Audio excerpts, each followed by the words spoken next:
Era la bahía de Sanlúcar de Barrameda y era el año de 1519 y todos los días por la mañana se saltaba a tierra para oír misa en la iglesia de Nuestra Señora de Barrameda aquel día, 20 de septiembre de 1519, y antes de partir, Fernando de Magallanes, capitán de la escuadra, ordenó que toda la expedición al completo confesara y escuchara misa allí, en la iglesia de Nuestra Señora de Barrameda. Fue aquella la primera misa que se celebró en tierra sanluqueña, con todas las naves pertrechadas, todos los capitanes de las 5 naos y la tripulación al completo. Esa es la historia, y así se la contamos, porque para componer historias y libros de cualquier parte que sea y fuere cual fuere la suerte que les acogiere, es menester un gran juicio, un entendimiento riguroso y la honestidad de contar lo que dice la verdad de las cosas. La historia es como cosa sagrada porque ha de ser verdadera, porque ha de buscar la verdad, y no sea que se tome a la ligera, como hay algunos que así lo hacen y compongan y arrojen libros como si fuesen buñuelos, sin el menor rigor. Cierto es también que no hay libro malo que no tenga algo de bueno, cierto, pero al menos tengamos las prevenciones oportunas. En cualquier caso, ese esfuerzo diario que hacemos por aprender cosas nuevas acrecentará nuestra libertad y nuestra independencia, porque si no, las lagunas esas de nuestra ignorancia nos dejarán en silencio frente a esas tantas mentiras del día a día. Buenas tardes, amigos de Sol Televisión, y bienvenidos a su programa desde la Fundación Puerta de América. Y estamos hoy con el arte, y permítanme que les presentes a Laura Vital. Doña Laura Vital, muy bienvenida a Sol Televisión. Muchas gracias, Eduardo. Y muchas gracias por estar aquí. El placer es mío. Nosotros estamos hablando de la historia de nuestra provincia de Cádiz, de la vuelta al mundo de Magallanes y Elcano, de las Américas, de las aventuras, y hoy te tenemos a ti como artista universal del flamenco. Para ir habituándonos a la charla, ¿qué suponen los cantes de ida y vuelta? ¿Qué es ese flamenco que va a las Américas y vuelve? ¿Laura? Pues también estuvimos los flamencos por allí. En América, pues muchísimos flamencos como Silverio Franconetti, el guitarrista Sabica, Pepa Oro, que estuvieron allí, hicieron sus Américas, es decir, y trabajaron como músicos y como flamencos allí. Entonces, con la capacidad que tienen los flamencos de albergar todo lo que llega, pues con la música sudamericana pues pasó lo mismo, ¿no? Que muchas melodías propias de allí los flamencos la hicieron suya, ¿no? Y de ahí pues que se crearan cabales, hay cabales como las de Silverio Franconetti que tienen esa influencia sudamericana, el modo menor incluso en la armonía, ¿no? Y luego cantes como la milonga de Pepa Oro, que estuvo allí, creaciones de Pepe Marchena como la colombiana, creaciones por Guajira, que tienen esa impronta, ¿no? de la música de allí, ¿no? Música americana. Y luego el trasfondo de ahí que se llamen cantes de ida y vuelta, ¿no? vuelta. Porque hay un feedback ahí, ¿no? Estamos hablando de artistas, de cantadores y de cantadoras que se ponen delante en un escenario para el público. Ese artista encuentra su verdad. En tu caso, desde que estás desde los 11 o los 12 años cantando y pisando el escenario, ¿cuál ha sido el encuentro de la verdad de Laura Vital respecto a sí misma y respecto a la gente que le está escuchando? Pues el encuentro con la verdad, en mi caso yo lo busco a través de la niñez, porque sí que es verdad que la niñez, cuando somos niños y cuando yo cantaba de niña, cantaba sin prejuicios, cantaba libre, y esa es la esencia del aire, o sea, del arte, ¿no? Desnudarse y buscar esa verdad, ¿no? Y entonces cuando vamos creciendo y empezamos a tener miedo, el miedo escénico, a tener prejuicios, desconectamos de esa autenticidad que tenemos cuando es niño. Entonces yo la verdad la busco en esa niña que empezaba con 12 años y que la música para ella era un juego, una diversión, una manera de desinhibirse, de disfrutar, y lo hacía libre y lo hacía sin prejuicio. Entonces mi verdad realmente está ahí, ¿no? A medida que vamos creciendo y que nos vamos profesionalizando, a la vez nos volvemos más O sea, la madurez te da también que tienes más respeto por las cosas, y eso muchas veces hace que nos bloqueemos y que no saquemos nuestra propia verdad. Entonces, bueno, pues mi camino es absorber de todo el conocimiento que me llega a través de una esponja, pero sin perder esa conexión con mi lado más auténtico, más salvaje, más primitivo, ¿no? Que te lo da la niñez, ¿no? Y ese encuentro con esa manera tuya de ser significa también que te abres a otras maneras de entender la cultura, de entender la música, de entender otras manifestaciones artísticas paralelas al flamenco. Por supuesto, porque cuando vamos creciendo, pues lo que te decía antes, ¿no? Que tenemos ciertos prejuicios, ¿no? Y en muchos momentos en mi carrera, en mi trayectoria, pues me ha dado miedo de sacar esas lauras, ¿no? Que cada uno lleva dentro distintas personalidades, ¿no? Y entonces un poco mi camino es dar a conocer todo lo que llevo dentro. Es decir, si yo tengo prejuicios, si tengo ciertos miedos a hacer incursiones con otras músicas o a vestirme de determinada manera, yo creo que nos autolimitamos, ¿no? Y yo creo que la música flamenca, que es una música tan abierta y tan receptiva, tiene que seguir creciendo, ¿no?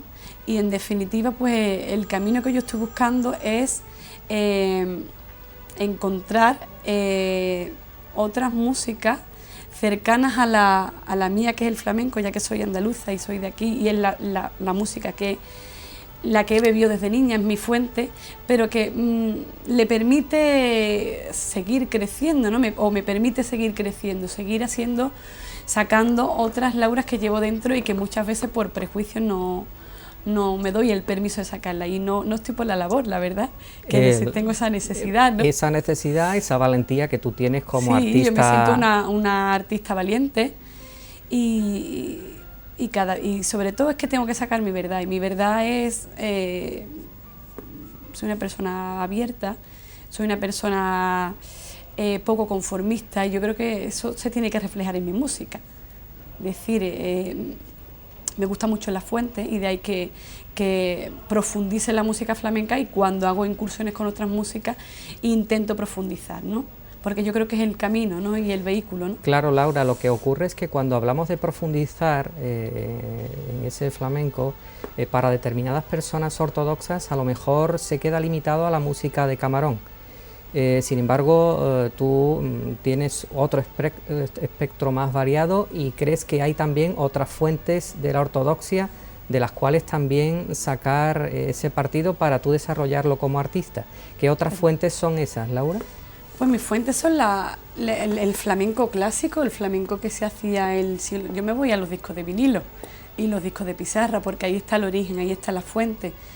Entonces yo creo que cuando uno pretende hacer ciertos hermanamientos con la música flamenca, tiene que profundizar tanto en la propia música flamenca como en la música con la que quiere hermanar, porque si no, pues salen hijos bastardos. Es decir, mi camino o el camino que yo estoy buscando, porque realmente siempre te sientes en pañales, porque siempre se está aprendiendo, pero es intentar hacer un camino desde la dignidad, ¿no? Y el respeto, y el respeto está en la fuente. Es decir, no podemos quedarnos en la superficie y hacer fusión y hacer hermanamiento desde la superficie, porque se crean hijos bastardos de la música, ¿no? Es intentar desde la humildad y desde el cariño que le tengo a la música, no solo flamenca, intentar profundizar y meternos en la tierra, ¿no? Y ponernos descalzos y sentir la tierra mojada en los pies.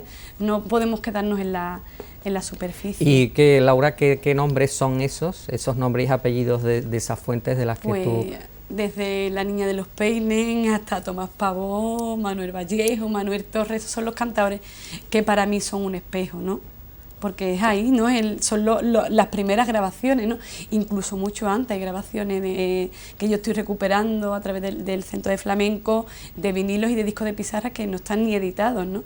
Y yo creo que es importante conocer esa fuente para luego poder crear tu propia personalidad, ¿no?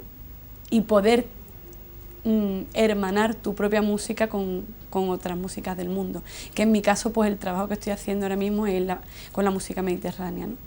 Grecia, Turquía, Sicilia, todo lo que es la cuenca del Mediterráneo, que sí estoy encontrando muchos vínculos comunes con la música que yo hago, que es el flamenco, ¿no?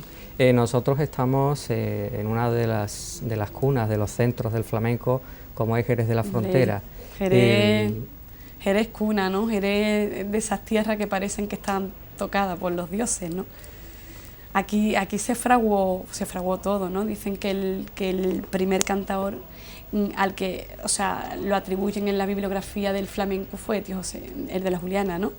Luis Herdi de la Juliana, ¿no? Entonces, pues, decir Jerez en el flamenco es decir es un libro completo, no una página, ¿no? Es la cuna, ¿no? Junto con Cádiz, ¿no? Y Triana, Sevilla, lógicamente también, pero Jerez es un núcleo muy importante, por no decirte el que más, ¿no? Cuando tú oyes ser ortodoxos en el flamenco o ser heterodoxos, ¿eso para ti te influye? ¿Qué significa? Yo creo que también se confunden los términos. Yo me quedo, por ejemplo, con el término clásico, ¿no? Es decir, se puede ser una cantadora de corte clásico, es decir, que se basa en la fuente, que se basa en el origen, pero la ortodoxia y la heterodoxia es que es muy relativa en el arte, porque de hecho el flamenco es una música que está formada, es un arte ecléctico, una música muy ecléctica y que está formada por un crisol de músicas que se han ido incorporando a la música flamenca. Tiene influencia castellana, influencia de toda la cuenca del Mediterráneo, influencia africana, 7 siglos que han estado los árabes aquí, que han dejado su impronta. Sin duda. Luego pues los griegos también, ¿no? Que nos dejaron el tetracordo y nos dejaron lo que es la cadencia andaluza es una herencia griega, es decir, entonces es una música muy ecléctica. Entonces, pretender que el flamenco se meta en una cajita es algo que va en contra de su esencia, ¿no? De su esencia, de su propia naturaleza, Claro. ¿no? Nosotros defendemos como... Es un arte vivo, una música viva. Claro. Y lo sigue siendo, entonces... Gracias a Dios. Gracias a Dios. Y artistas como tú, claro, que van continuamente evolucionando. Mucha gente, ¿no? Mucha gente en ese encuentro de la verdad que tú propones desde que eras artista, desde los 11 años, y vas en los escenarios curtiéndote y buscando a ti misma, ¿qué favorece para interpretar ese arte que tú quieres desarrollar? Tu condición universitaria, tu licenciatura universitaria, tu estancia en Sevilla, tu formación como profesora, ¿eso te ha ayudado a ver el arte flamenco de otra manera, Laura? Yo creo que todo suma, ¿no? Y todo lo que uno se forme... O sea, yo, por ejemplo, con 11 años tenía claro que me quería dedicar a ser cantadora, ¿no? Al mundo del arte, ¿no? Pero he tenido la suerte de tener cerca a unos padres que se han preocupado porque yo me forme, de tener un mecenas que fue tu padre, ¿no? Eduardo Mínguez Lobato, que desde muy niña me inculcó pues que tenía que formarme, porque él, como una persona mayor que tuvo la oportunidad de conocer el flamenco del siglo pasado, y él me contaba y me decía, Laura, es que te vas al diccionario del flamenco de Blas Vegas y son 300.000 tragedias humanas. Es decir, dice, Laura, antiguamente la gente cantaba por una pringadita para comer, entonces hoy en día nosotros primero tenemos que agradecer a toda esa gente que han dado la vida porque la música flamenca la conozcamos como la conocemos hoy en día. Y te han dado el testigo. Y nos han dado el testigo y han sido nuestro espejo. Pero él me lo decía, ¿no? Y mis padres también, ¿no? Un poco que el tener una formación siempre te suma y que bueno, que ya el flamenco de los cuartos oscuros y tener que cantar para el señorito y ser personas de mal vivir, ya eso tiene que cambiar, ¿no? Y entonces hoy en día pues los flamencos estamos reconocidos, es un arte que poco a poco y cada vez más está más dignificado, está en una esfera ya que no tiene nada que ver y bueno, y yo creo que el acceso del flamenco a la universidad, que hayamos universitarios que cantamos flamenco, que tocan la guitarra flamenco, bailadores que acceden a la universidad, que van al conservatorio, pues yo creo que es una manera de dignificar el flamenco y de que el flamenco se le dé la valía que tiene, ¿no? Y por supuesto agradecer a tantísimos cantadores y guitarristas y artistas del flamenco que han tenido que pasar por tantísimas fatigas, porque hoy en día el flamenco sea patrimonio de la humanidad, ¿no? Claro. ¿Y eso tú lo has visto culminado o has visto que se cierra el círculo y que eso era verdad cuando te has visto, por ejemplo, en el Teatro de la Zarzuela, en el Palacio de Oriente o en el extranjero, en esos auditorios dando un concierto, como podría ser el de Montserrat Caballé? Sí. ¿Eso te ha dado la razón de que ese proceso de aprendizaje y ennoblecer el flamenco era así? Por supuesto, yo creo que el flamenco cada vez, pero todavía pienso que todavía queda mucho por hacer. Es decir, todavía en los tiempos que corren pienso que no se le da el valor real que tiene la música flamenca. Por ejemplo, en los conservatorios, en la enseñanza pública, he tenido la suerte de viajar por muchos países y la música propia de cada país es impensable que no se estudie en un conservatorio público. El flamenco, de hecho, el cante flamenco solo lleva 6 años en la enseñanza pública y cualquier niño puede estudiar cualquier disciplina desde hace 40 o 50 años, ¿no? Entonces yo creo que todavía hay mucho que hacer, porque de hecho el cante solo se puede estudiar en Sevilla, en un solo conservatorio de España. Es algo impensable, te vas a Cuba y lo primero que aprende un músico en un conservatorio es la música autóctona de su país.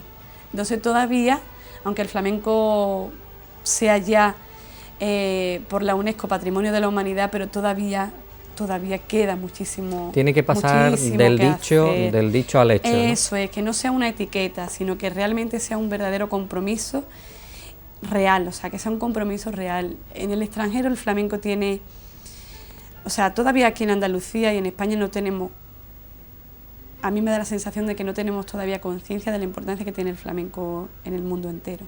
Es decir, vamos al extranjero y siendo unos auténticos desconocidos, porque si yo tengo que ir a un Concertgebouw en Ámsterdam, allí no me conocen, sin embargo hay carteles por todo Ámsterdam.